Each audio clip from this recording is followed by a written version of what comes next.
हम मनुष्य को दूरदर्शी बनना है पर दुखदर्शी नहीं। भविष्य के लिए सोच विचार करना ज़रूरी है, लेकिन भविष्य के लिए चिंता में खुद को पीसना वो गलत चीज़ है। चिंता की आग में खुद को झुलसाना नहीं है। कहीं ऐसा ना हो कि भविष्य की चिंता में डूबकर आप वर्तमान का चांस भी गंवा दो। बाल बच्चे बड़े हो रहे हैं उसकी चिंता, किसी को पैसा दिया है वो वापस लेने की चिंता, या किसी से पैसा लिया है उसको वापस करने की चिंता, किसी रोगी का समाचार मिला है उसकी चिंता, किसी की मृत्यु हुई है उसकी चिंता।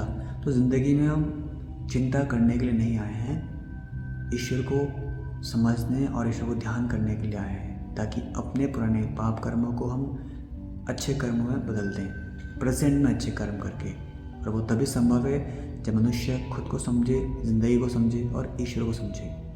उसके लिए आपको शरीर से, देह संबंधित रिश्तों से डिटैच होना पड़ेगा और अपनी आत्मा के नज़दीक आना पड़ेगा। और उसके लिए मेडिटेशन, ईश्वर से योग, ध्यान करना ही एकमात्र सॉल्यूशन है।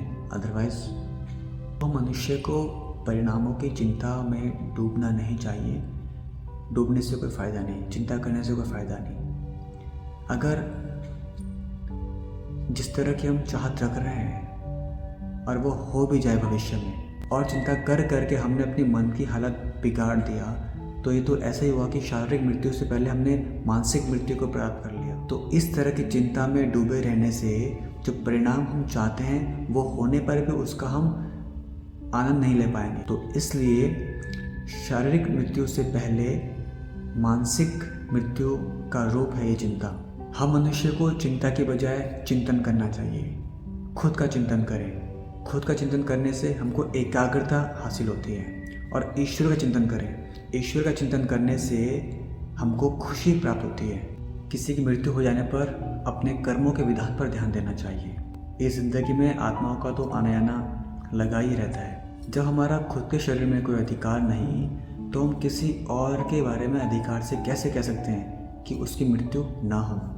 हाँ, पर एक चीज़ है कि हम किसी की दीर्घायु के लिए शुभ कामना कर सकते हैं, पर किसी के मृत्यु होने पर शोक करना तो एकदम व्यर्थ है। रोने से, शोक करने से वो मृतक वापस तो आने वाला नहीं है। तो हम मनुष्य को चाहिए कि किसी प्रिय संबंधी मित्र की मृत्यु होने पर शोक की बजाय हम एक सावधानी और एक स्मारक रिमाइंडर लें कि हमारे साथ भी ऐसा कभी भी हो सकता है, और अपने कर्मों को अच्छा बनाने के रास्ते पर चलें। इस संसार में अकेले ही आए हैं और अकेले ही जाना है, इसलिए अकेलेपन को अपना साथी बनाएं।